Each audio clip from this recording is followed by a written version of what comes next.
what's your thoughts on YouTube versus Instagram?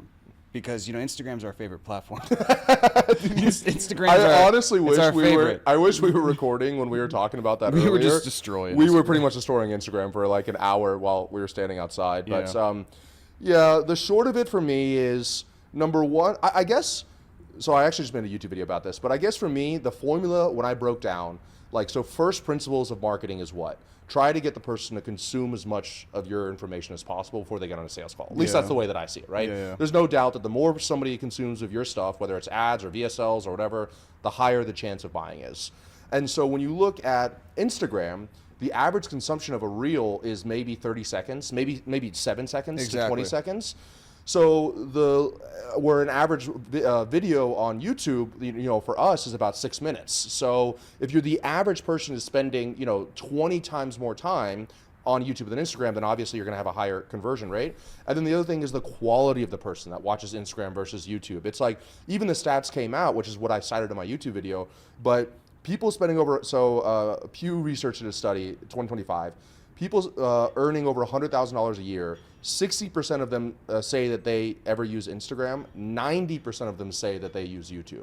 So the quality of the people are higher on that platform. And then the final thing is that I just as an end consumer, I hate using Instagram. I feel stupid and dumb and angry and anxious whenever I get done with it. And on top of it, I hate filming for Instagram. I hate taking 5 years or 6 years worth of knowledge from working with like 3,000 plus businesses and getting a whiteboard and trying to explain it all in 60 seconds while I'm dancing and changing outfits. And then it only even generates views for 48 hours. Yeah. And that was so Scott Graffis. He does a study every single year on the half-life of social media content per platform, and he found that Instagram, the half-life was 19 hours. For those of you who don't know, half-life is how long does it take for it to get 50% of the amount of views, engagement, blah, blah, blah. Right.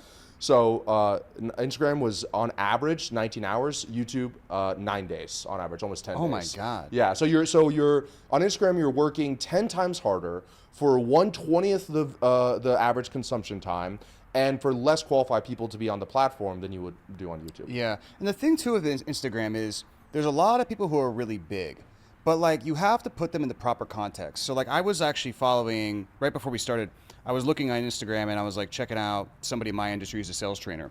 And he's like 6 million followers on Instagram. So I'm like looking at this content. I'm like, oh, is there stuff I can replicate or ideas I can get? And then I thought about it and I was like, dude, this guy, this particular guy, I don't even know if you know who he is, but he's big in the network marketing sales space.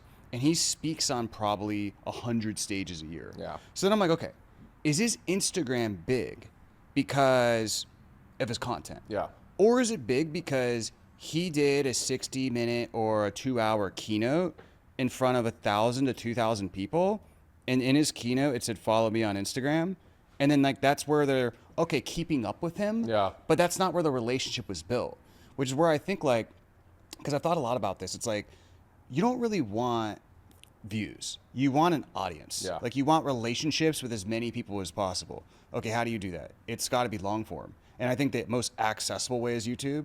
But there's obviously books. Like I think the 100 Million Offers book is really like, if you watch that book and also Buy Back Your Time from Dan Martell, that's like their pinnacle when they started to go crazy. Because if you read an entire book, it's pretty safe to say like you're bought in to that person at that point. And then you're keeping up with them on the short form platform. So there's podcasts, books. I think events and stages is actually a key thing too, because again, if somebody sees you, you know how it is. If somebody meets you in person, sees you speak, right? Then they're like, okay, I'm going to keep up with Revy on Instagram. They're just going to watch your shit.